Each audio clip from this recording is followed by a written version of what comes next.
Welcome everybody. My name's David Wood and I chair London Futurists. Today's topic is the future of transhumanist studies. I'll shortly hand over to today's speaker, Dr. Natasha Vita-More, who is the Executive Director of Humanity Plus. But first, whilst some members of today's audience are still finding their way into their virtual seats, I'll offer a few quick words of introduction. Almost every discussion about the challenges and opportunities facing humanity over the next few decades seems to come round, before long, to one particular subject.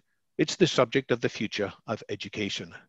I frequently heard it said that if we want to improve the future of humanity, we must find ways to improve the practice of education. But what are the most important topics that need to be included in that improved, transformed educational syllabus? One thing that needs to be included in such a syllabus, in the opinion of today's speaker, and actually I agree, is the subject of transhumanism. Transhumanism is a worldview and also a community that upholds a grand vision of humans around the world being increasingly liberated from constraints that presently hold us back. Constraints in our biology, constraints in our psychology, in our culture, and in our thinking.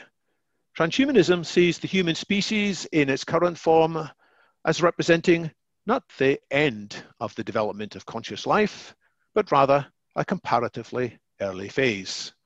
Transhumanists seek the continuation and acceleration of the evolution of intelligent life beyond its currently human form and human limitations, by means of science and technology, guided by life-promoting principles and values.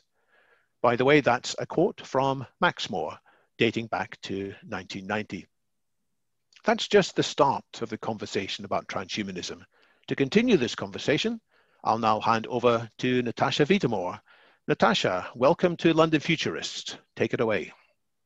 Thank you, David. It's a pleasure to be here, and you touch on one of the most important issues today, is that's learning and continuous learning, or as we like to say, lifelong learning. We're all students, we're all faculty of our own experience that can be shared firsthand as primary sources, and to also make sure that we acknowledge those who come before us, those who are currently creating new ways of thinking about these ideas and the future. So thank you so much for that lovely introduction. You asked me to say a few words about my background, so I've had to write it out, because when we think about one's background, that narrative can become obfuscated by certain points in life that redirected us. So I've tried to weave this very simply for you all and be as concise as possible. In that, my work has been for decades focused within several fields. First and most recently, as a university professor, I teach innovation, communication, and ethics, especially the field of technology and AI ethics. As a futurist, for decades, I've been writing about the future of technology and culture, looking at social, political, economic issues. As a designer, my focus has been expressly on human enhancement and longevity, looking at the future of the human body, merging with technology and longevity across substrates and platforms for not just the physical body, but also the mind or brain, and looking at the meta brain, as Elon Musk has called it, the neural link, but it is a tertiary brain, and many people have come up with this idea, but thank goodness someone has engineered it to be a practical approach. As a performer, I have acted inside the volcano, the Haleakala volcano, performed in the Amazon jungle, the Adriatic Sea, the Straits of Messina, and the San Juan Mountains on the mountain peaks. As a scientist, I have published my research and my original findings on long-term memory and vitrification or cryopreservation, and have been awarded wings by the United States Space and Rocket Center for having completed simulations at a camp for simulated flight experience. That was very exciting. Bottom line, my background is always been about the human potential and the future of the human, and looking at what it takes to get there in building out what we hope to be better futures, and certainly knowing that they're continually changing and evolving. Thank you. I'd love you to share some of your thoughts about your current project, the Transhumanist Studies. What led you to put some effort into this, how the project's going, and in due course, maybe you could tell us what you envision is coming down the line. Oh, sure. I have a presentation, but I'm going to give you 3 reasons as concretely as possible why I created Transhumanist Studies. And first, I created it because I recognized a lack of concrete information available to most of us on the internet, but also in real life time, not only at conferences and in academic curricula, but also in various meetings. There's often a misguided set of directives that have been obfuscated by people's filter. And this is normal. This is not necessarily a bad thing, because we all filter information based on what position we're holding or the environment that we're located in. And I think that's been very obvious with the postmodernist rhetoric in academics, and also in futurology. As you know, as a futurist, oftentimes futurists take a look at transhumanism and think it's too far out. It's not the current future, but it is the current future. And I wanted to make that available. I thought about that in learning about the worldview and making sure that those who are frustrated with getting secondhand information or trying to get through Wikipedia and trying to find out who's written the last article or entry at Wikipedia, it's hard. And you created H+pedia, which is an excellent source, but still I am frustrated because I want the primary sources, not through my funnel or my interpretation, but I want them delivered as spoken by those primary sources. And I thought I was the person to do it because I was there at the beginning. And another thing is I was born on President George Washington's birthday. And as we know, he could not tell a lie. And one thing I have a great difficulty with is misconstruing information. And that's the academic, the scholar, and the scientist in me, as well as the artist, because even in the field of the arts, it's very fundamental to the core resonance that information be provided as accurately as possible. And you don't have to tell everything, to be sure. And you can reinterpret information, but it's important to acknowledge that. So my aim was to get it right as possible. And we know there's no perfect, but I wanted to get as close as possible. And this means that I do not rely on hearsay or opinion. My aim has been to deliver firsthand experience and primary sources. And this history is an anthropological look, cultural look, and through empirical research. This is a really important point I wanted to make. The issue of anthropocentric attitudes of humans about our human species, that we're at the top of the hierarchy of intelligence and we are in control, that we are trying to play God, that we have ruined the environment, that there's a lack of concern about other animal life or the ecology. All this, in my view, and from having read as much as possible about transhumanism and listened to the primary sources firsthand, that is not accurate. That's a misappropriation and assumption. So I wanted to make that very clear. Humans are mammals and part of the animal kingdom, which is part of the world system of life forms on Earth in relation to the system of our solar system and the universe. So this is the big history. Anything dealing with humanity also deals with environments, natural and artificial. And support to sustain, preserve this is essential to transhumanism, because if we don't sustain the environment around us and make it as accommodating and healthy as possible, we will not be healthy.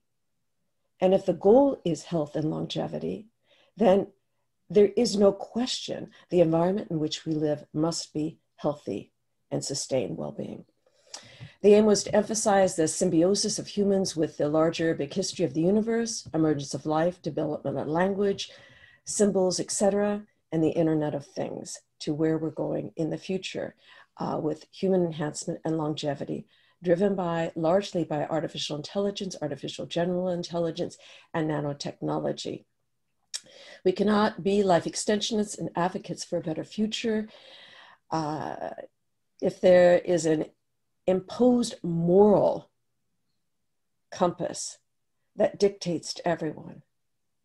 So I wanted to make that very clear as well, because this moral compass that we're seeing overtake our social media and our academic structures is based on a particular belief system or systems, and does not largely include the transhumanist perspective. So we need to be included in that, which is very mainstream, but that's important as well. So we cannot be life extensionists and advocates for a better future if there is an imposed moral ground, high ground, and it is far wiser to take care of the system and accept the differences among us, and that we are changing. And I wanted to emphasize that. The third reason and the final reason I created this was that I want to form a bridge between the transhumanism worldview and the mainstream.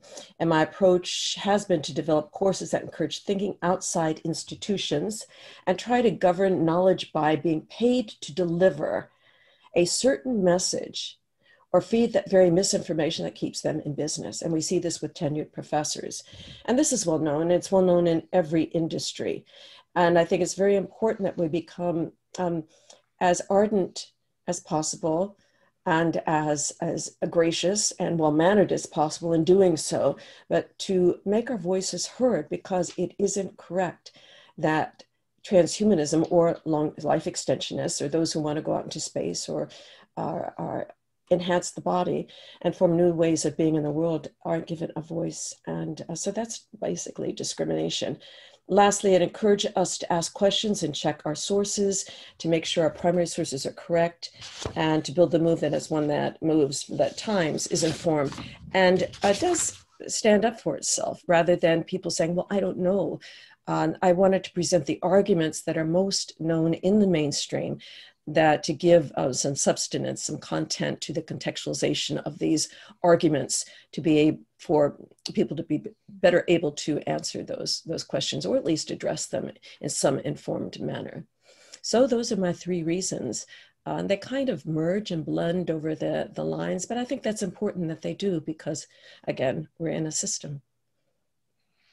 You mentioned about building bridges to the mainstream, that transhumanism should not be something isolated and separate and weird or whatever. I don't think that's what you said, but can you say more about how you think better bridges can be built to other parts of the human society, and therefore transhumanist ideas can percolate more, and the vision of transhumanism can, at least in part, be shared by other people?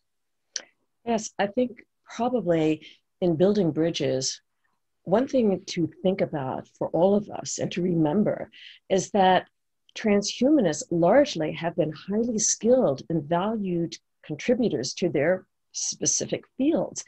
And rather than saying, oh, we're not mainstream, and which I did say, but rather than relying on the fact that we're not mainstream and that we're often criticized by onlookers, is to come back and say, well, artificial intelligence, the foremost thinker in AI, was a transhumanist, Marvin Minsky. He was an academic at Massachusetts Institute of Technology, MIT, and developed the Media Lab, which fostered greater learning about not only AI, but immersive environments, enhanced reality, and has become a core center of knowledge and creativity and an immersive computer-human interaction. That's important. Also, Eric Drexler, transhumanist. He is known as being one of the foremost, if not the foremost, thinkers, originators of the field and concept of nanotechnology. And he is a transhumanist, has been for decades, and he also an academic, and built out the concept of nanotechnology within the walls of academia. And nanotechnology has become mainstream.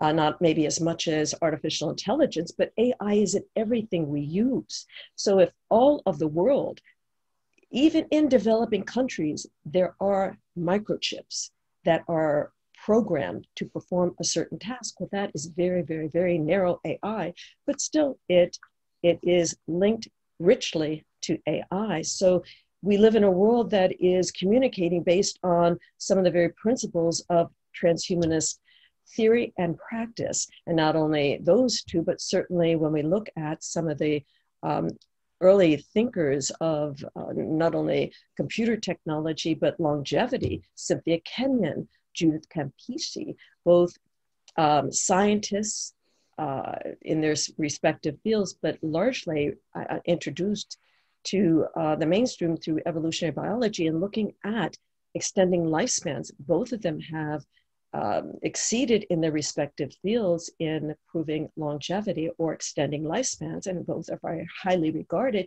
Well, they've spoken at transhumanist conferences in the early 1990s. So if longevity is one of the fastest growing industries there is today and affords probably one of the largest amounts of investment from financiers in building out products and processes for the mainstream, then we need to be aware in bridging this gap that longevity is fostered by many transhumanists. In fact, transhumanists have been the advocates for longevity going back to Roy Walford in the 1960s and 70s, and looking at Dirk Pearson and Sandy Shaw, both PhDs, physicists, chemists, evolutionary biology in their respective fields, and really fostered the idea about longevity. Again, longevity is something you see it advertised on TV all the time. Even the AARP in the United States, looking at senior citizens or older people or aging demographics, there's always an impetus about how to live longer and healthier. If we trace that back through that tapestry of contributions over time, largely the greatest percentage of contributors in the respective fields, which is very diverse, are transhumanists. And I think that's really important. And now think of most of you here are futurists by profession or trade or interest, and David is a well-known futurist. If you look at futurology and the history of futurism, of course, we can date it back to the earliest prognosticators and advocates and theoreticians, if not philosophers, about the future. But let's keep it within the late 20th century, where the field of future studies really emerged. And we look at Alvin Toffler, and he, with Future Shock, he is one of the most known historically. Of course, there are many others to be sure, but he stands out. And then John Nesbitt with Megatrends, which was translated into numerous languages and on the best-selling list for years. So Future Shock and Megatrends, a couple decades apart. And in between, you have FM Esfandiari, or FM 2030, who wrote the book, Are You Transhuman? And in 1974, wrote about transhumans in the book, Woman, the Year 2000. And he talked about the future of infertility and exo wombs, or wombs outside the body, and all sorts of cultural, social issues and economic issues as well. So what I'm saying here, to get back to your question, is we look at these different fields. I want to do a little bit deeper dive into AI and nanotechnology and longevity, because those are the fields that are now really in the mix, in the stir of the ingredients of the future that people are thinking very largely about.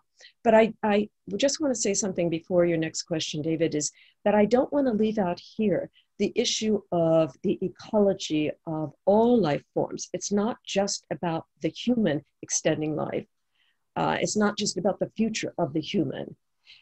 From Minsky to Drexler to Robert Freitas with nanomedicine to Cynthia Kenyon and Judith Capisci, to many of the writings and theoreticians, and looking at the futurists who wrote about the future. Even Arthur C. Clarke, and going back to Huxley, Aldous Huxley, and some of the fears about the future, always included, whether it was about the fear or future shock, some of the emerging technologies that are going to shock us, or mega trends with Nesbitt, the trends that are on the forefront that are going to be included in the mainstream industries. All of those in this entire mix included economics, political systems, social behaviors, social norms, getting beyond those restrictions, looking at a better future. So I just wanted to end it with that the aim has always been look at the consequences of where we are, what possible futures could be around the corner, and certain nods or possible caveats in how to get there. So you've given a fascinating account of how transhumanist thinkers influenced many lines of science and development, including nanotechnology, including AI. We could have mentioned blockchain and cryptocurrencies as well via the influence of, I think, another pioneering transhumanist, Ralph Merkel. Mm-hmm. And we could probably give some fascinating details about Marvin Minsky's attendance at some of the early extropy conferences, which people maybe don't know much about. But I want to move on to another kind of development. So there's been a positive influence there, and the growth of influence of transhumanism has increased. But what about the growth of understanding about transhumanism, or at the same time, the growth of misunderstanding or confusion about transhumanism, the growth of people giving a misleading critical analysis of transhumanism? Do you see that as growing, or do you see this as just a minor blip on the way to the deeper social understanding of the philosophy of transhumanism? I think it was a big blip, and I think we'll see other big blips. So I think the first big blip was largely in the 1990s. In the 1980s, we were a little bit undercover. I mean, my TV show had 100,000 people audience, but not always listening. And certainly FM Sfandiari reached a large circle with the United Nations and the Olympics and his fiction before he became a futurist. I think this first small big blip was in the 90s when we got a lot of press, and we did. And it was exciting times, but a scary time too, because we would be, on the cover of magazines and written up in New York Times, the London Observer, I mean, throughout the world, even South Korea, China, Venezuela, South America, a lot in Europe. But oftentimes there was something in there that got it wrong, such as they want to be perfect. They don't care about other life forms. They're, on and on and on. We know the story. Okay, so. You and I know about it, but I think many of the outside world still somehow think that we are perfectionists, or that we don't care about other things apart from intelligence. I know, and so I'll get to this later, but advanced humanism is going to be tackling those topics. But the blips were in the 1990s. The postmodernist academics were, oh no, we have to stop this, because they got very scared that their theoretical departments within the humanities, the social sciences, the philosophies, and the cultural studies, feminism, new gay studies, all this in the mid to late 1990s, the academics got a little scared that transhumanism was emerging, and we were giving our conferences at universities and in Silicon Valley, and and bringing in some world-renowned thinkers who were transhumanists. So that pricked up the ears of many in academics who didn't want transhumanism let's say, evading their territory of postmodernist rhetoric. That's very known. It's very clear. Outside of that, within the advancing computer sciences, whatnot, nanotechnology, what happened, and in the field of genetic engineering and life extension, what happened was, at that time, stem cells were starting to emerge. And because of that, the political environment, especially with many moralists, largely with a particular religious persuasion, were getting scared that transhumanists want to play God and genetically engineer their future babies like designer babies. And none of that was actually accurate, but certainly it was in the discussion and conversation. So, and it was warranted that they be concerned or at least question things. But it wasn't until President George W. Bush's Bioethics Committee in 2003 wrote the Beyond Therapy report. And this report said, basically, that transhumanism is the world's most dangerous idea, referred to me in part about taking parts of the body and reshaping them and reusing them with human enhancement, because I created the future body design, and it went, it's been on the cover of so many newspapers and magazines throughout the world, and that sent a shock wave. So that was included in this without naming it. No one's name was mentioned except for human enhancement, adding to the body, and transhumanism. Thank goodness no one's names were mentioned in that report. But it set a stir because it meant that we were being judged by a certain moral dictum that was held by a particular council of a particular gender, race, and religious view. And that was a warning sign to us that, uh-oh, we better be careful because we don't want to be misconstrued that way. So I produced and hosted a conference online to counter that, which is mentioned in Transhumanist Studies, and I go over that. But I think that was the main thing, and we dealt with it appropriately. Within a few months of that report coming out, we had the first online summit to address it. So I think that was the first one. Now we're getting smaller ones, but it wasn't just in academics or in politics. We have writers who are writing about gaming and electronics and the computer and within the social movement who criticized transhumanism highly because they were aligned with a post-humanist rhetoric that was sequestered to the postmodernists. And this is getting a little bit too philosophical and theoretical, and I don't mean to do that. But bottom line is like one tribe against another tribe. One tribe says, this is my territory, this is what I want, and we're settled, we're making, we're good, so don't come in and shift it. But the bottom line here, David, as you well know, nothing is at a point of stasis. We're continually changing. And even transhumanism has evolved over the years. As far as the more awareness and abilities we have, the better and more informed we are to make decisions. So I think that we're going to see continued pivots and I can't remember the word you say, burps or sprints. No, we'll see different infringements on the movement and misinterpretations and misconstruence. But I think that the better skilled we are at countering them without anger, without being defensive, but just with reasoning and a welcoming and an explanation, the better we'll be at countering them in the future. For example, right now, this is just a short little segue, but it ties in. Right now, with the wokeness in Western countries, which will probably spread, and being careful not to say anything, and people talking about the Me Too movement and Black Lives Matter and the ecological system and anthropomorphic insinuations about humanity, and even looking at some of these movements like the anti-natalism movement, which says all humans should stop reproducing because we're so horrible.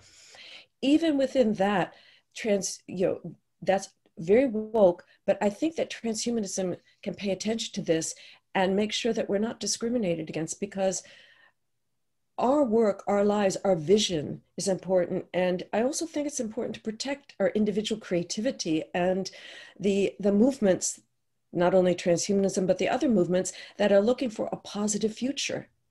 Not terrorists, not attacking or defaming, but looking for alternatives and ways to deal with the future that are constructive, that are inclusive, that seek beyond some of these rigid boundaries and skepticisms to look at inquiry and critiquing.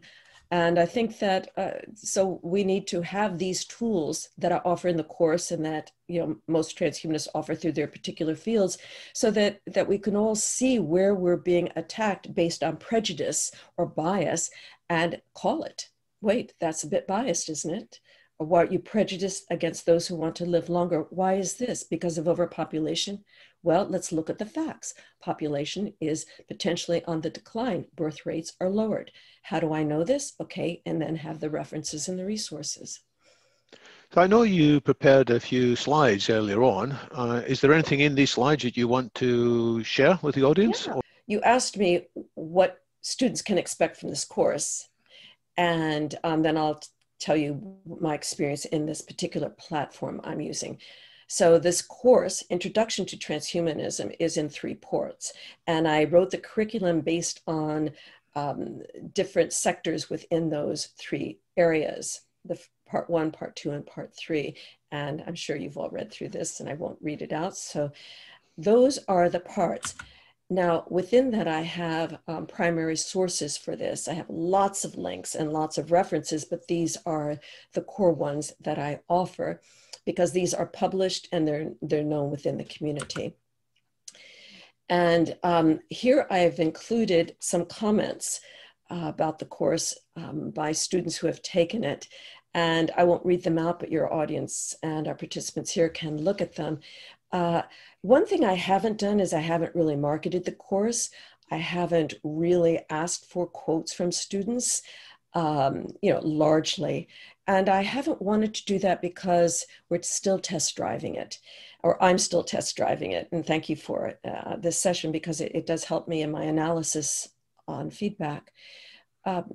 So one thing I wanted to be very careful about is not being the CEO of Transhumanist Studies. I want it to be inclusive for everyone, and I don't want to promote it as me at the front because my ideas certainly have been carved from the ideas of those who I have worked with and read about. But because, and I want to say this clearly, only because I was there at the beginning, I felt it my responsibility to do the work and bring this out with the help of others. And David, here's your certificate. This is my little, when you complete the course, this is what you get, a certificate of completion. And this is for you, David, and I will send it to you. Super. And anyone who's taking the course, please let me know when you've completed, and then you get your certificate of completion. So, excellent.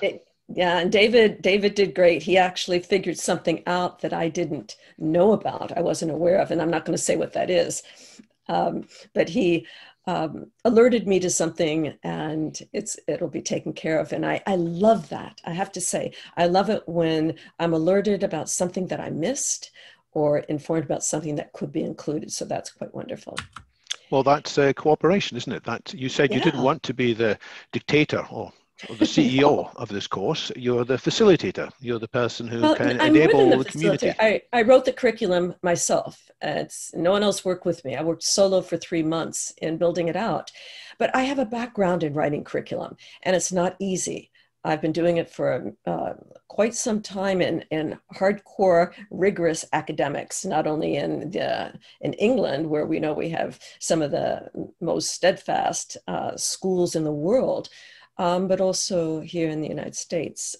So developing curriculum is something that requires you to break down what's necessary. So how did I do this? I broke it down. First, of course, you have your syllabus, then you create a workbook, an outline of each course within how many parts that you have, the content for each lecture of the course, and then, of course, your lectures, what the topic is, and then you need your decks, your PowerPoints, and your videos that go into that, and then your resources. Where did you get your information? So all of that is articulated in the course. So here I wanted to show the syllabus of the course, and I know it's difficult to read, but visually, it's more appropriate to just look at it as a glance of what goes into a syllabus. Syllabi do not have to be lengthy. Anyone who's building a course can concretize it into a few pages. In fact, it's better to have each sentence finessed to deliver specifics and to make sure that as you're describing the core elements of the syllabus, that they are, very clear to see what is your delivery method, what are the course objectives, what you will learn from the course, and your accomplishments. What can you do after you've taken the course? How will it improve your abilities, whether they're cognitive or social influencer abilities, political abilities, not only to inform others, but to be advocates of your own vision of the future. So that has always been my goal. And you can see the course program over here. So this is a basic syllabus, and this is the syllabus for the course. So in the workbook, every course has a workbook. Again, it can be thick, it can be 100 pages or just a few pages. And for this workbook, because it's the first course within Transhumanist Studies, I kept it very small with each part and the resources, what I rely on, and who the faculty are. Now, these faculty are mentors. And I selected ones who represent different fields. And it's going to build out with advisors, which I hope David Wood does become an advisor as a faculty mentor for future studies. So over here we have, I selected ones like Max, of course, was there from not the very, very beginning, but certainly wrote the philosophy. Anders came along in the mid-1990s, and he was there before many others, and so that's great. And then Susan, because she's really been reading about transhumanism and extropy for many, many years, from the earliest times, but she's built out her own program at the Florida Atlantic University on the future of mind, and I think that's very important for all of us. And then, of course, Stefan Sorgner, who is within the domain of postmodernism and and so as that, he's a staunch academic within postmodernist rhetoric, and I think he's a great liaison because he's also a transhumanist, and that is a rare commodity. So I selected them because of their contributions. Now, they did not help me write the curriculum. Again, that was a solo project. They came along after, but they will be advisors on looking at where this project is headed. Now, the outline, course products, they outline every course has an outline, every part has an outline, every section within each part has an outline. So it's very clear, so students always know what their aim is in learning and what their accomplishments can be and what the outcomes ought to be. So here it is very clearly for you. And then the content, as you can see, each part has a lesson, PowerPoint presentation, because that's the world we're in. We don't do live lectures necessarily. Even at universities, everything has to be packaged so students can get it 24/7. So while you may still have in real time courses and lecture halls, even then, and even in 2019 and 2020, when I was still on campus teaching at a university, we had to do our PowerPoint presentations and have them available online. So students who didn't come to class in real time could have access to them at their own opportunity or when they could avail the time. So here you see the lessons, each designed with the presentation as a PowerPoint, as a PDF, and as a video. The video has audio over it while the audio with it, while the PDF has audio embedded in it. Again, this is for online, but even though this is just online, students within real-time universities and colleges and other academic structures still can get their information 24/7 through online facilities. And so the last part of what you wanted to ask me, Dave, is why did I choose Teachable? You know, that is a really good question. I had this desire to do this over the past 5 years. I started teaching transhumanism at the university where I have been for the past over a decade. And what I did was, because they're more of a high-end computer science university and game university and cybersecurity, humanities aren't a primary degree area.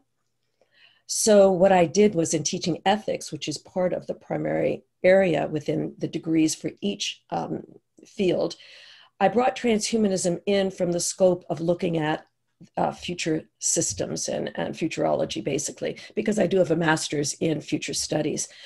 as a Master's of Science. So I used that information that I've gathered from my own master's degree and used it at the university where I've been teaching.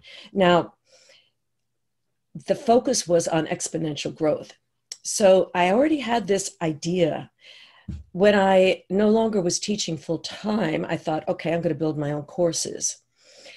I didn't know what platform to use, so I started researching what are the best platforms today to use. And by and large, Teachable came up. Now, are there competitors? And there's many different platforms out and available to use. But after researching it a bit, it seemed that Teachable was the best. And so I just launched in and chose Teachable. Now, I hired an IT technician to help me set it up. Everything is there. It's just like WordPress. You just fill in the gaps, but it's not as easy as that. There's still the back end stuff. And so I went to Fiverr and hired someone I gave the content to and asked this person to set it up for me. Well, that didn't work out too well. Because most of these people, if you don't have the information for them when they have the time available, they'll go on to the next client and the next and next. So I ended up setting it all up myself, and that was fine too. I just learned from doing it. So I ended up building it myself, which is fine. And it's not that difficult. It's like a WordPress. You fill in the gaps. You upload your lectures. You decide how you're going to do it. You upload your images. But bottom line, you have to know the parameters. What is the X and Y of every image? How many pixels? How to make it look good? How to format it and bring out the aesthetic aspect of it after you've completed the content-wise aspect of it. So that after I completed all that, I know that I'm not a good editor of my own work. I'm a fantastic editor of other people's works. And that's pretty normal. So I hired someone to edit it. I got the feedback. I went in and made changes. And then I thought, 2 times is a charm, go back and hire someone else to edit. And I hired a third person who is our dear Christopher Lawrence in Tanzania. And hats off to him.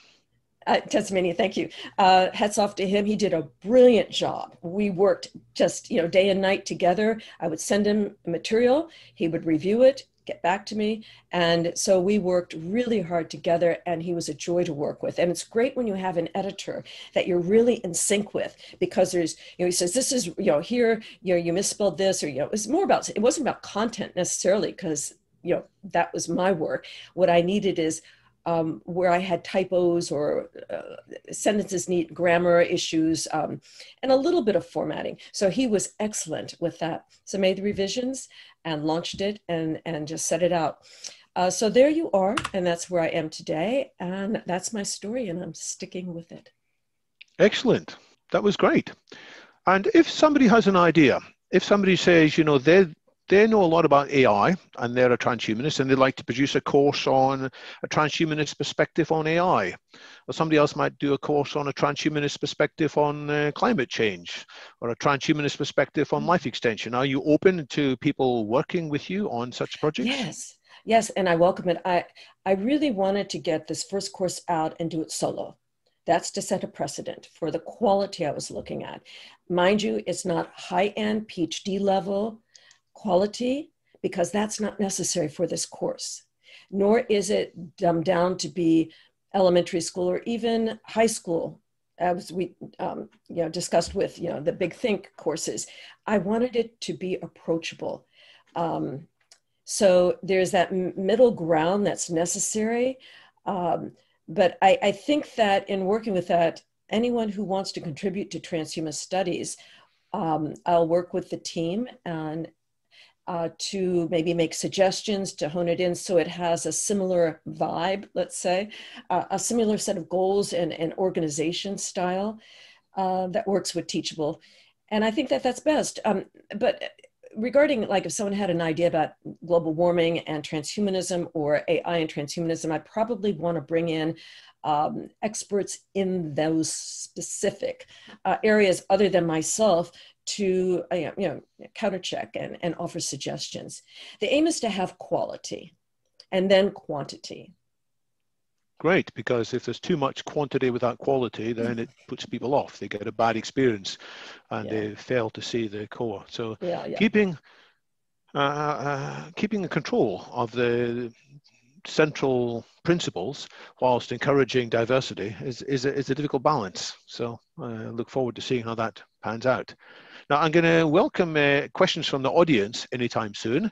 By all means, raise a question in the Q&A window and I'll feed it into the conversation, especially the ones, if there are more than one question, I'll tend to take the ones that other people have voted up as well. And I have a question which sparked, Natasha, by something you said earlier. You talked about there's no imposed moral compass in transhumanism. That's what I wrote down. And I think it's tied up with some people, some critics say transhumanism is going to become totalitarianism. Transhumanism thinks they know best and they're going to impose changes on people that they won't be at all good. So can you say something about the ideals of morphological freedom or support for diversity of ideas and vision? Is that central to transhumanism, or do you think that there is one right way and everybody should follow a single path to a better future? Bottom line, in life, there's never one way. And certainly within transhumanism, there is not one way. And I grok, I get what you're saying, and it concerns me a great deal. First off, and people ought to know this, so maybe the best way to explain this is through whatever argument they're presenting it. If the person is highly religious, maybe say they practice Catholicism or Judaism, or they're Muslim, or whatever their religious belief is, which has a moral compass. They, even within there's branches, there's varieties, there's flavors of the religion. Some practice it as fundamentalists, some practice it as more, supportive lightly. In transhumanism, from this perspective, the moral compass is based on doing the best that you can for a positive future. So it's always about, and maybe not always about extra, but always about becoming, improving, solving. But there is the element of change, so there has to be always questioning and critiquing and looking. So, you can't just say to people, no, that's not true. So you have to have your facts presented. So if someone is approaching that from computer science, perhaps, and they say, well, they're a machine ethicist or a self-proclaimed machine ethicist, and they're saying, well, run away artificial intelligence, and you're going to, with Google, and there's transhumanists at Google and at PayPal and here and there. And so, they're going to control over information. Then the answer is, why would anyone want to control your information? Well, to make money, they're big corporations. Okay, let's break that down a little bit. What is a corporation? A corporation isn't necessarily fascist. People are fascist. So I think the issue then comes down to people rather than ideas, how it's practiced. And I don't have a correct answer for you right now, but I think this is I don't think this is already slated for being part of advanced transhumanism, where we're going to tackle this and come up with the most measurably smart and capable responses to some of these issues. So do you think there's a single right approach from transhumanism to economics, for example, or a single right approach from transhumanism to politics, or do you support a diversity of approaches? Okay, well, I think there's a fundamental need, just like in every philosophy or every worldview, there's a fundamental core dictum, not dictatum, but just a tenet, let's say. And that tenet must be filtered through every element that worldview or philosophy or religious stance take. And with transhumanism, it's to continue improving. And through questioning and critical thinking and visionary thinking. So that sounds so simple, but it is so simple. And I think that's something that people miss when they get scared about transhumanism. They don't understand that it's really pretty simple. We want to live healthy, long lives. And we're pretty much pacifists. We are opposed to war and greed and damaging others and destroying the environment. All those things are core, but that's secondary to well-being. And if we take longevity and well-being as being core, then the common sense, which somehow gets missed by so many, the common sense is that, well, you can't have health and well-being if you're living in an unhealthy environment that has mold on the walls. You're going to die from disease from mold. So you need to clean out that mold and improve it. Based on what you said there, I think you would agree with the comment that's appeared on the YouTube chat. It's by Daniel Twett, who is, I think, a supporter of the US Transhumanist Party. But he suggests that transhumanists would be well served by promoting greater civic discourse and community resiliency. So, I mean, do you have views on whether we should be involved in community resiliency? Have. We just don't brag about it. And, you know, here's something that, and I take responsibility, and people can, you know, blame me. In the 1980s, when we started out with the concept of transhuman as an evolutionary human, and looking at, when I wrote the manifesto in 1992, I was an environmentalist. I lived in California. I was out there picking up trash on the streets. That's always been my modus operandi, bar none. Okay, so before I became involved in transhumanism, and I'm just giving my little story because I think so many of us have our little stories. In Telluride, Colorado, which is one of it's the longest and steepest ski slope in North America. It's also where the major film festival is. And it's, of course, a lot of celebrities go there. Oprah Winfrey lives there. Tom, what's his name, was married there. I can't remember his movie star, Tom Cruise? Yeah, Tom Cruise is married there. I work out with Oprah Winfrey. I mean, have drinks with Clint Eastwood at the bar. I mean, Andy Warhol had been there. I mean, you look at, in so many fields, you know, brilliant minds and influencing ideas, authors were there. FM, John Nesbitt lived there. We were very close friends in Telluride. He's the futurist who wrote Megatrends. Bottom line is, we cared about the environment. We were in Telluride because the environment was important to us. We shut down the Talen's mine and dealt with the pollution in the waters in the San Miguel River and the San Juan Mountains. So I have a long history of being an environmentalist. Back in Memphis, Tennessee, I marched in the streets when Martin Luther King was assassinated, my senior year in high school. So going back in my story, I have a long history of advocacy for human rights, human potential, feminism. You know, remember my age and where I come from. I did not have the rights that I have today. So I had voting rights, to be sure, but property rights, to be sure, but not rights as far as job and pay and a voice. In fact, I had to get a PhD before people would start listening to me, which is pretty frustrating. And even after that, and with a scientific breakthrough, I'm still questioned as being scientifically valid. So you have to look at where people come from. And perhaps we need these stories about transhumans, not just me. You got that in a nutshell. But David, each one of us has our story of things we've contributed that we don't talk about because our focus is on longevity or AI or, you know, something else that's more immediate. So I agree with the civic responsibility. Now I want to say this because you asked about it and I didn't respond to it earlier. About politics, I don't think there's any one politics, and I don't think we have the best possible format or a theoretical approach or in practice about politics today. I think we haven't seen where it's going yet. I think that it's going to be very much influenced by artificial intelligence and certain freedoms and rights and diversity, and remove that hegemonic people in control and this bipartisan or polarization of everything. I think this is going to be a history of humanity that we're going to be a little bit scoffed by and a little bit ashamed of as far as our enlightenment. Now, as far as economics, I don't think that any one economic structure works. I think that probably Max Borders has a really keen insight on economics. I think Max Moore has a keen insight, but I think there's so many that do.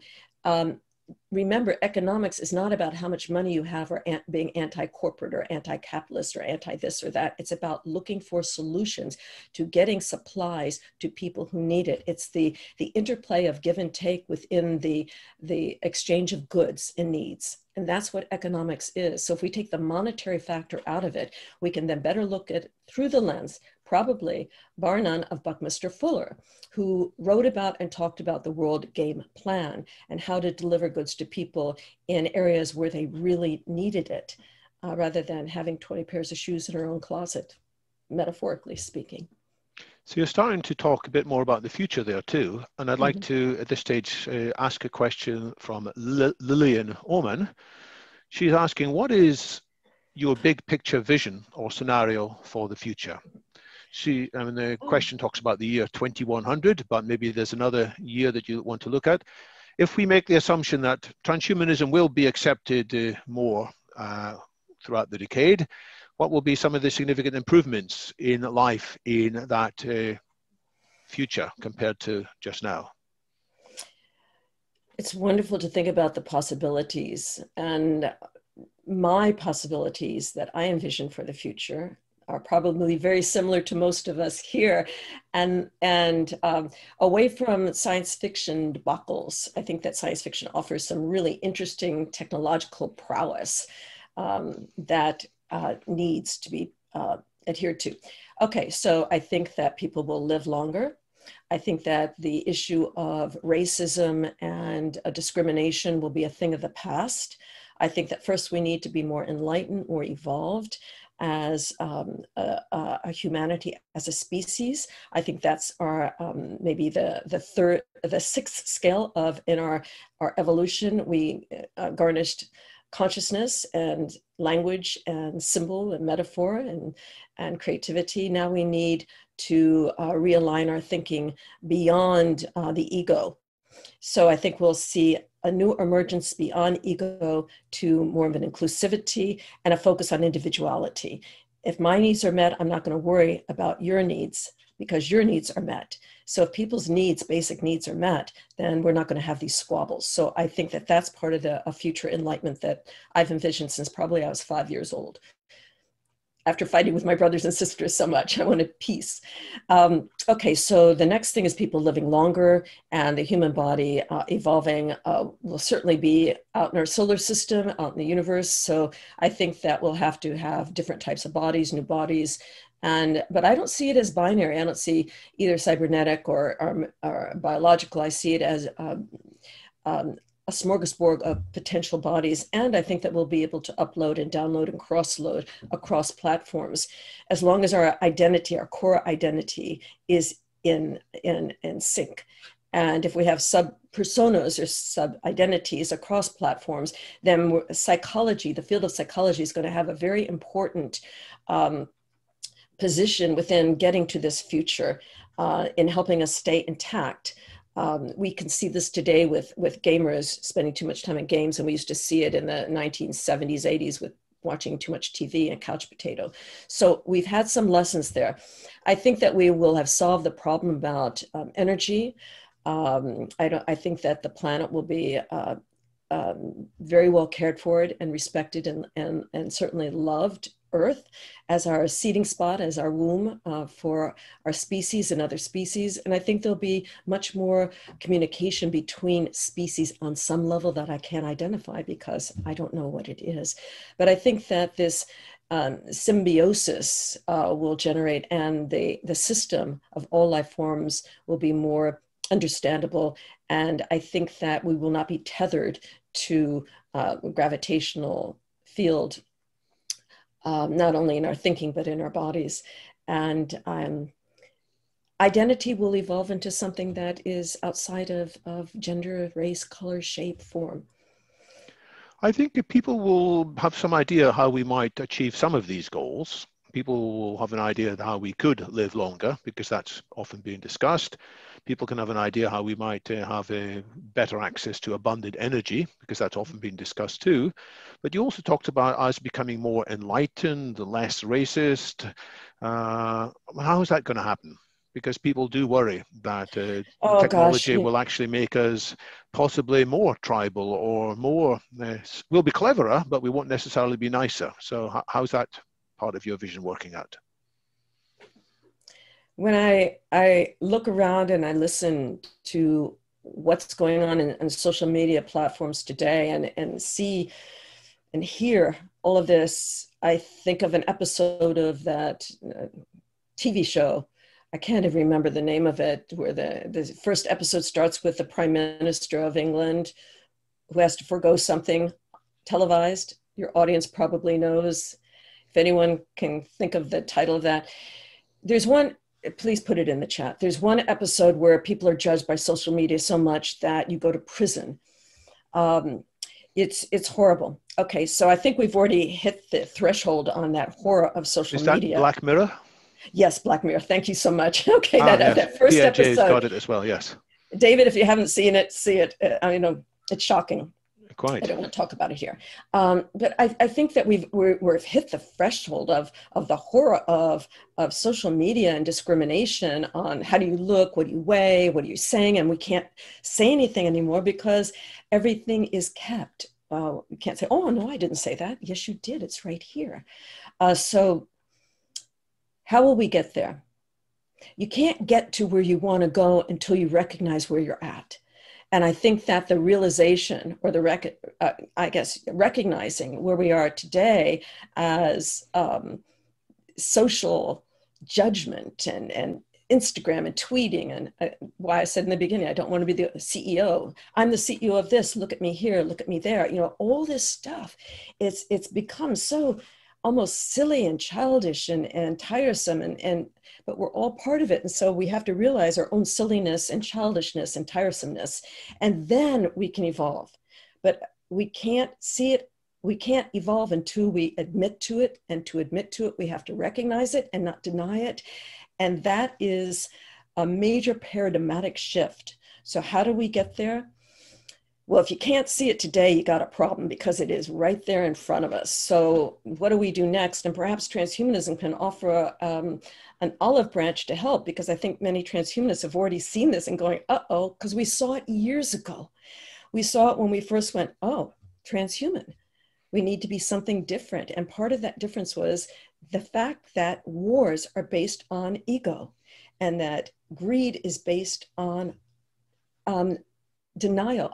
Greed is based on not having enough. So you want enough, you want more. And how do we assuage? Could it be abundance? And like you write about and talk about, and so does Peter Diamandis and Eric Drexler about abundance. And maybe if, going back to Buckminster Fuller, we do get the channels of delivery and economic system, supply and demand, goods to people, then there won't be these wars and fighting. But will there still be? If religion is the core energy fuel behind most wars, how do we get beyond that? It's a big, complex puzzle, but I think that we can. And I think it's going to be like, almost like the Internet of Things came about. It got built and it wasn't easy to build. The architecture, the engineering of it wasn't easy. But once it was built and out there, then all of a sudden it started generating through and emerging within culture. And I think that's probably the only way. The other opportunity or possibility is to just cut off the brainstem, because it's that fight or flight. I'm thinking metaphorically, of course, but the brainstem is where we often say our fight or flight comes from, and that is what we needed for survival early on in our hunter-gatherer years. Do we really need that fight or flight today? Yes, we do, but maybe not so heightened. Maybe take the volume down a little bit so that we think before we fight. We assess before flight. I guess it's like our sweet tooth. Our sweet tooth was quite useful in times when there wasn't that much fruit around a lot. So it was a useful instinct to want to get a hold of certain kinds of food. But that's no longer useful in a world where supermarket shelves are completely full of very attractively packaged goods. And likewise with our instincts, which may have been useful on the whole in different times in Neolithic history or prehistory. But reconfiguring it, as you say, I'm not sure about cutting off the brainstem, but some kind of metaphor. Yeah, the answer is not to cut it off. Yes, we still need some of these emotions, but we don't need them at such a heightened audio range or so colored with vibrance. Maybe just chill out a little bit on it and think first. Let's take a question from David Schumacher. Are there limits to transhumanism? Are there any areas of human endeavor that transhumanism sees as off limits, such as psychology or religion or politics or anything else indeed? I don't think so. I think here that if You know, I was born into an Episcopalian family, and I practiced that religion until I was about 18.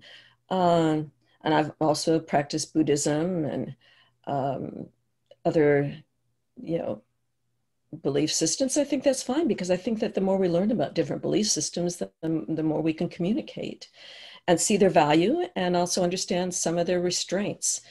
I don't think that any field is off limits. I think psychology is much needed, probably now more than ever. And it's a shame that psychology is kind of, you know, not advanced. Gamification of PTSD, understanding virtual reality, augmented reality, of going through behavioral analyses and transformative processes would be very beneficial to people. No, but I think that, and this ties into the previous question, I think that it's more a matter of velocity, amplitude, and vibrance. If we understand and practice in various areas, but once one becomes a fundamentalist, then that's when there's some hard-nosedness that sets in, and maybe some stasis, and a lack of change and willingness to change sets in. So dogmas are, you know, something to always be aware of. So that is a kind of limit in a sense. We will be nervous when transhumanists appear to be too dogmatic or too fundamentalist. Well, there already have been. I mean, there's branches of transhumanism that we've gone through. There is one branch of singularitarianism, those who just wanted the singularity to happen and didn't care about biology. And were they really transhumanists? Yes, in part. But once you become assuaged that through your own impetus or through listening to others too much or other theories too much, it doesn't work.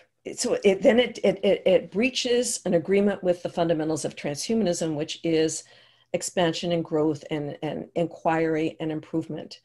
And I know this is a really tough thing, so we have to be athletes of our mental acuity. And the more adaptive we become, I hate the word we, sorry, the more adaptive people become in their reasoning and creativity, the better people can assess what's going on. There's lots of good questions now. I'm going to try and get to them all, appearing in the chat and in the Q&A, and even some on YouTube. I want to ask you a question from Vicky Fujina, and she wonders about psychedelics. Does transhumanism envision growing acceptance and destigmatization of psychedelics? Or is that a no-go area that we prefer not to talk about? Or could it be a way to enhance people's mental well-being? Psychedelics has never been an issue. I've dropped acid a number of times, taken magic mushrooms. You know, psychedelics has never been an issue. I don't do it now. You know, it's time and place for everything, but you know, it was never an issue. In fact, probably, you know, it depends on what's around as far as transformative experience. Now, virtual reality and augmented reality can alter experience in very interesting ways. But if one wants to tamper with a reality through the chemical reconfiguration in the mental processes and use whether it's LSD or magic mushrooms or, you know, whatever, you know, that's their choice. It's a non-issue. The issue only becomes worthy of maybe mitigation is when it harms other people. It's when it becomes coercive. What you do with your own mind and body is your choice. But if you're damaging yourself, then you are responsible for that damage. And if what you're doing affects someone else or, you know, is coercive, then, you know, that's kind of not a nice and socially and morally not an acceptable thing to do. So I guess we would look at the scientific evidence as well. And there are lots of stimulants. I mean, I've got my green tea here, which helps. Coffee? And you've got your coffee, and in times past, societies tried to ban coffee. It was deemed in some parts of the world as just as dangerous as alcohol. Can you imagine that? Or Yeah. it encouraged people to sit around and chat, and goodness knows what they might be thinking up if they were Well, chatting around. yeah, yeah, especially don't get women together. Be called witches. Yeah. So, but we need to look at the scientific evidence, and we should be open-minded and shouldn't be constrained just by what people have said Yeah, in the past. that's true. Right. There's quite a deep question from David Morgan, who wonders what transhumanism actually adds over and above a concern for ensuring that humanity survives long term. He says, then, yeah, we need to identify and mitigate existential risks. And if we do that, isn't that sufficient? You know, it's interesting, the phrase existential risk has become medically engineered to be part of our vocabulary today, and that's a good thing. But what does it really mean? What is existentialism? First, let's take a look and break that down. Existentialism is a philosophical worldview held by a certain number of people in a certain environment, and really had nothing to do with existential risk as it is understood today. So it's kind of important to understand the philosophical theoretical approach of existentialism. It's more about existence risk. And so any risk to existence warrants concern and intervention if possible. So there's already so many transhumanists involved in the area of existential risk. I think we're kind of, well, it was created and put out there. Now it's part of mainstream discussion. So what are the core existential risks? If our environment isn't safe, again, as we talked earlier, we're not going to live long lives. So it's not that the human is the anthropocentric center of the universe and top of the hierarchical podium. It's that we're a part of a system. We're a variable within a system. And if that system is not functioning as an open, adaptive system, then we're all going to falter. And certainly, I don't want to live in a world that is unhealthy or not aesthetic. I prefer aesthetics. So I would want it to be a healthy environment. And what was the other part of what does transhumanism offer? Transhumanism offers a keen insight into the future and an understanding of where we are, or where we are today, how we are innovating, inventing, directing our efforts towards preparing humanity for what is to come in the future. No one else is doing it. So you could say futures are doing it. Well, yes, within their respective fields and doing a great job at it. But this is a worldview, and it's about our potential and looking at what's available, the sciences and technologies. And I think that is kind of our amulet, what we are strongest in, understanding the technological changes and the scientific advancements. Is there also the angle that we probably won't be able to solve the existential risks by staying at our current level? I think Einstein said, you know, we can't solve some certain problems unless we are prepared to see things differently. And transhumanism doesn't just allow us to see things differently, it also envisions us becoming better people. It envisions us having a longer lives, but a healthier life, better than well. It envisions us being smarter with our decision-making being aided by AIs. It envisions us being more collaborative with other changes by some of the technologies that transhumanists also talk about. Is that part of the answer as well? Yeah, I think so. I think so. You know, we've already augmented with AI. Can't exist without our computers, our smartphones. Everything is electronic. Even our refrigerators, our automobiles have microchips in them. So AI is all around us. It's already been introduced and used and become part of our lives. Can we go back to caves or live in villages without any electricity or any microchip? Yes, of course. But it's going to be very tough. And I think people would rather have an automobile that runs, or a refrigerator that functions, or a cell phone that communicates than not. So we're already there. Now let's get smart. And I think probably it goes back to that core issue of how we're going to get this smarterness, this more enlightened. We have to work at it. We've got to develop a roadmap for others. And we cannot do it by preaching to them or creating an advocacy that's based on persuading them. We have to include them. And, persuasion's lovely, but people don't, when you're persuading someone, you're selling something. We don't need to sell this. This is a fact. This is the future. This is everyone's future. So I think that having the core elements of transhumanism and its rigor is to question. I think that even questioning the foundations of existential risk, how it came about, is very important too. Like, know what existentialism means and understand the difference between that and existence. It's really existence risk we're looking at. That's more or less the same point that Daniel Twett has just made in YouTube. He thinks that existential risk is not a particularly helpful term, and we should use things like extinction level risks. Yes, I agree with him, because existential gets too philosophical, too academized, and again, it's if you look at the difference between that theory and approach to what existentialism is, you're going to go, what? But existence risk is something. And when you think about the number of species that aren't here, that were here once, what caused that extinction? Of course, we know about the dinosaurs. We know about different eras in the formation of the Earth and what occurred. And it's now said that the next extinction is going to be at the hand of the human. Well, we don't want that to happen. In fact, we need to intervene with that narrative that seems to be making strong headway. So in the advanced transhumanism, that is a core, a goal is to develop the language, the vocabulary, the strategy for countering that. Because if people start thinking that we need to kill off humans, or this antinatalism movement gets stronger, we're in trouble.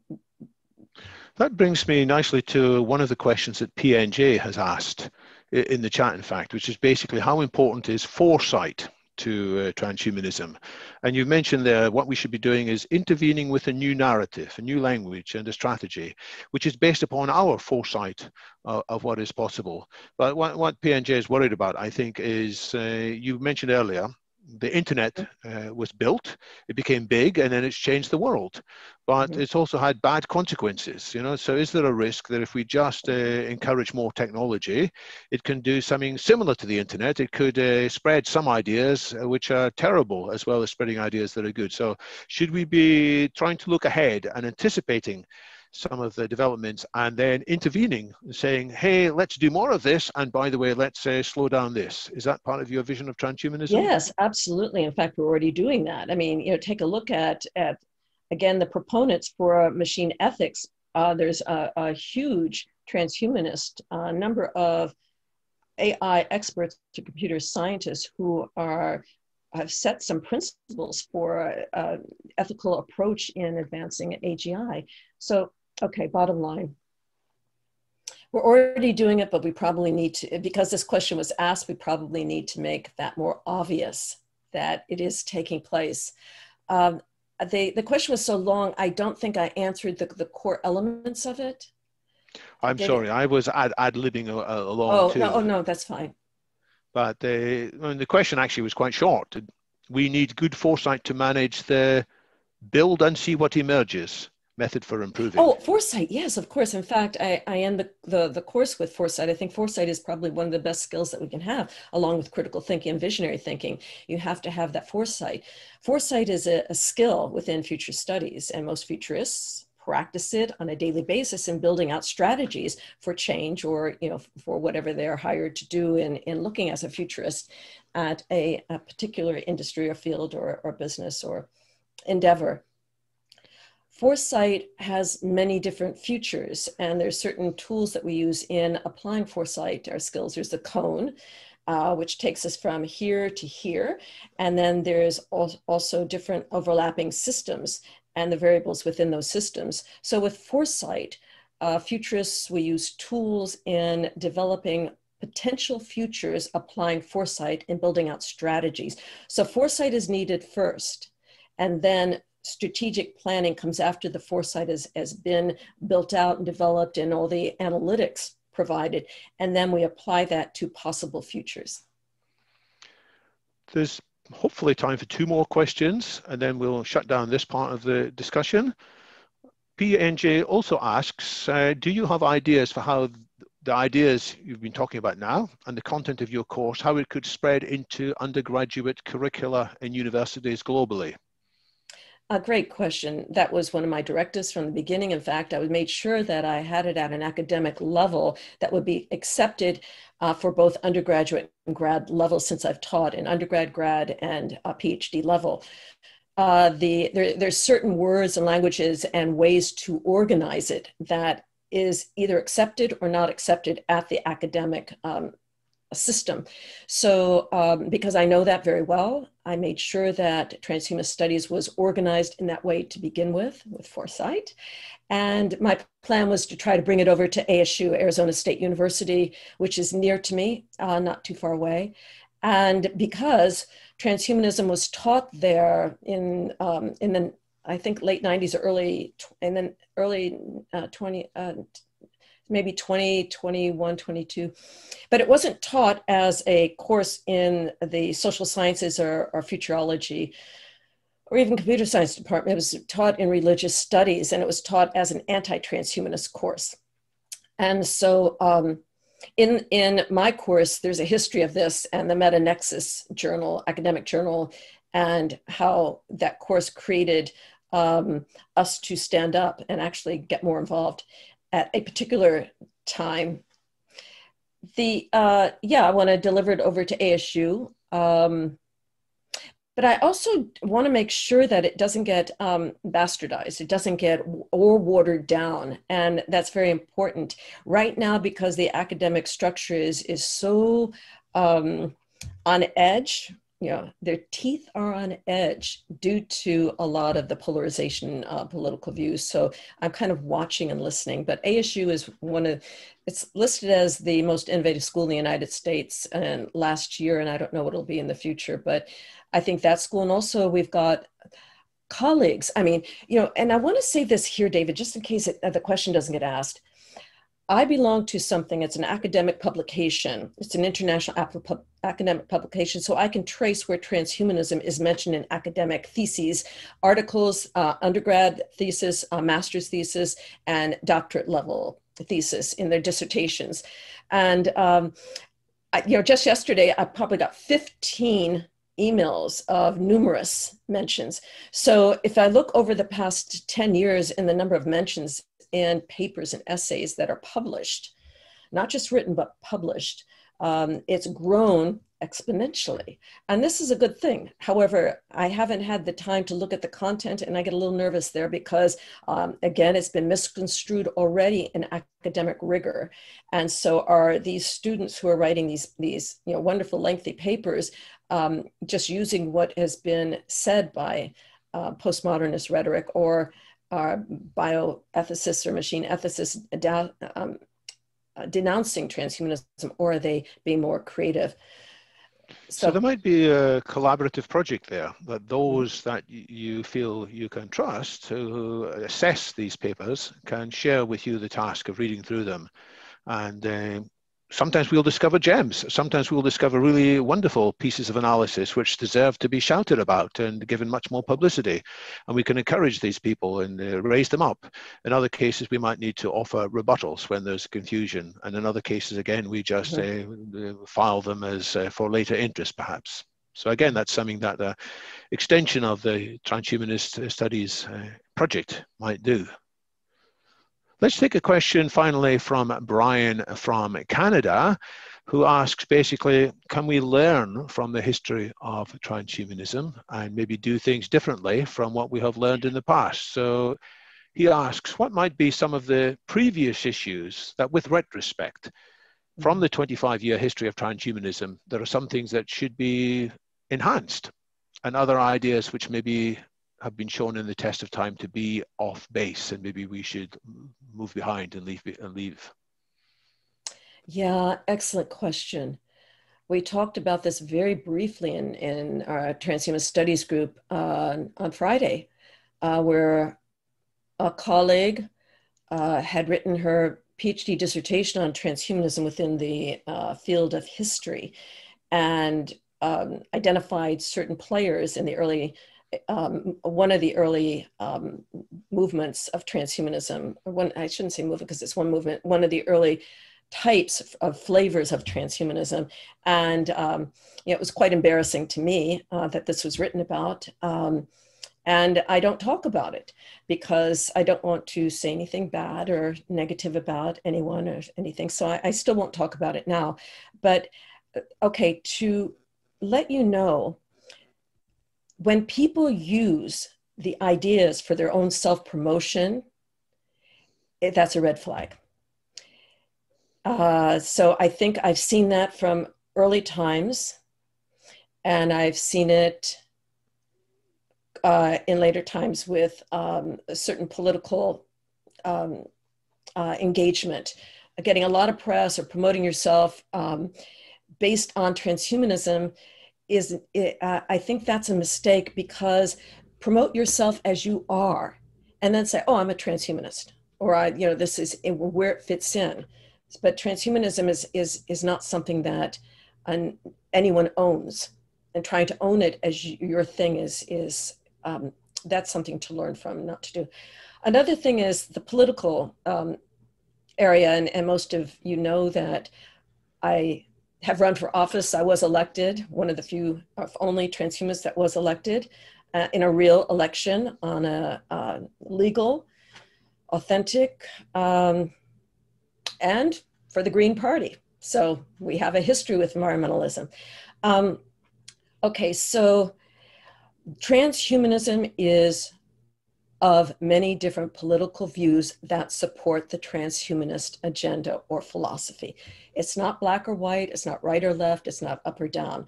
So because the world has many different governing factors, politics, liberal in the United States is not the same as liberal in Europe, for example, may not be the same in South America. Leftist means something different here than there. In fact, there's different types of liberal. Max Borders writes about the traditional liberal, and then there's liberalism. So there's different types of liberal, and there's different types of conservative. Not all conservatives are religious.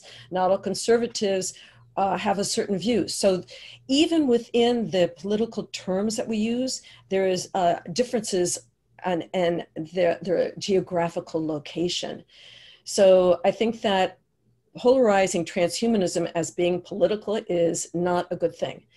I think that transhumanism is a current and future philosophy that's looking about the future potential of humanity within a system, within an ecology, and a symbiotic ecology. That's the thing. Forcing politics down our throats is probably not a good thing. The early libertarian and socialist fight that took place in the 1990s was triggered by a couple of people.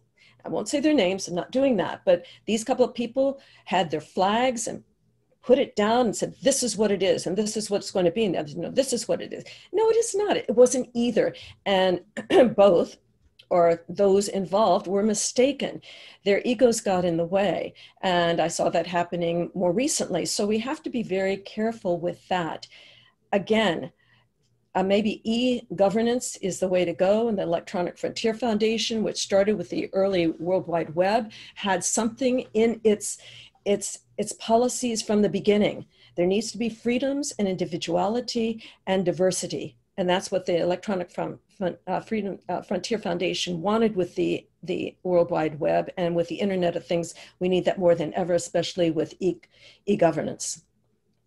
Well, you have raised so many fascinating topics there, just when we thought we'd got to the end, but I will move on shortly to a different mode of this meeting. I'll give you a chance in a minute, Natasha, to make any final concluding remarks if you think there are things that you'd like to emphasize. First, however, I would like to quickly run through what's happening next in London Futurists. And the first thing that's happening next is that in a minute, we're going to have a short break. We've had about 90 minutes of discussion in which we have fed in questions based on the audience from the text.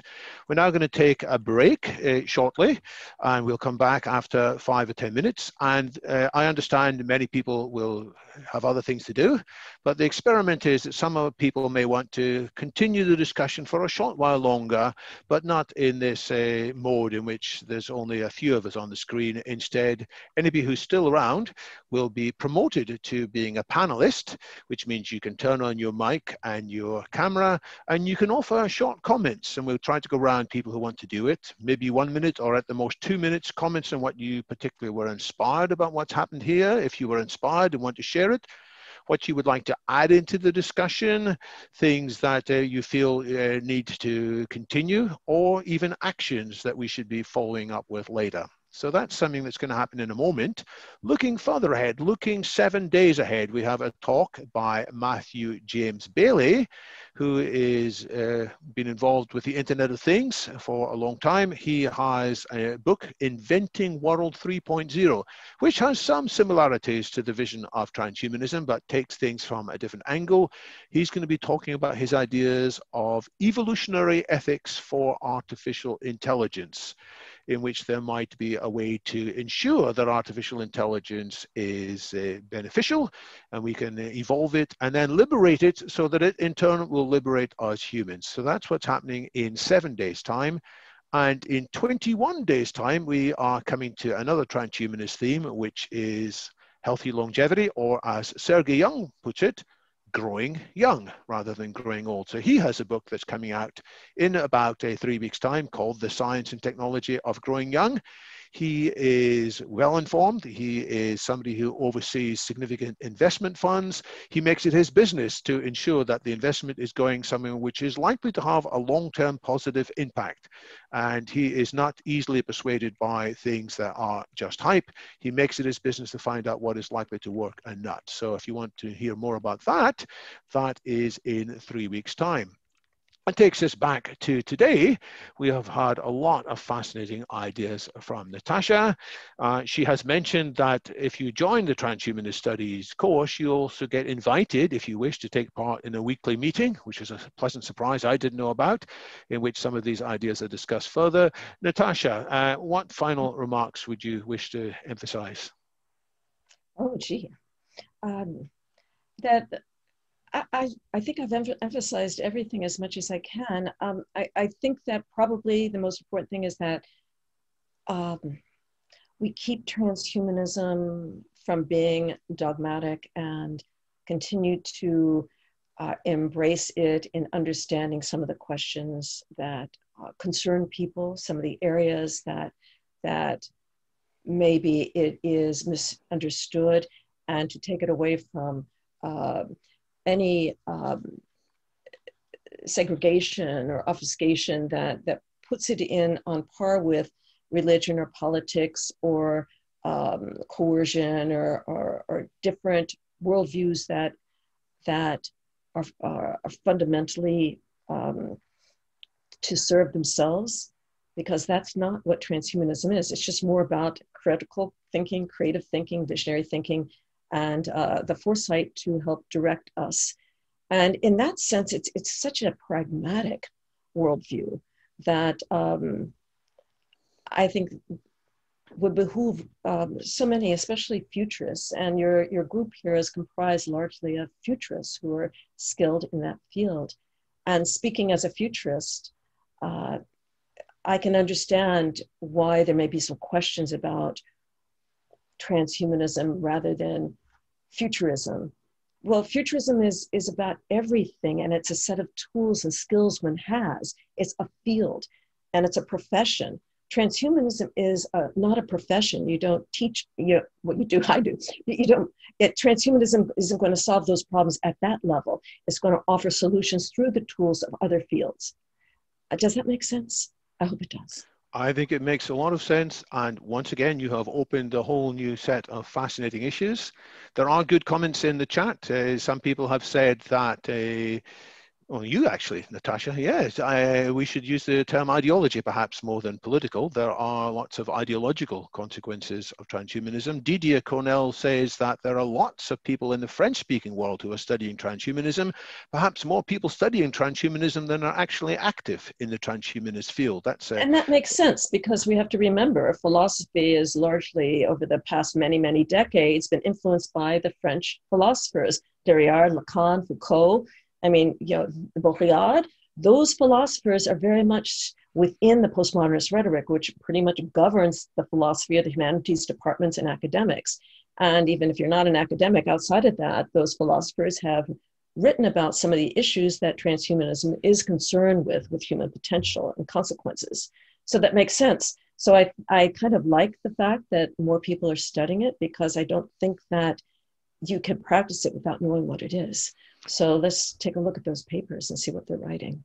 And one more chance for people to learn about transhumanism and meet transhumanists is Transvision 2021, which is going to be in Madrid in October. So if you haven't already found out about that, please Google for Transvision 2021. And that's going to be an opportunity to take a lot of these discussions further. Natasha, you have been an outstanding guest. You've given us lots to think about.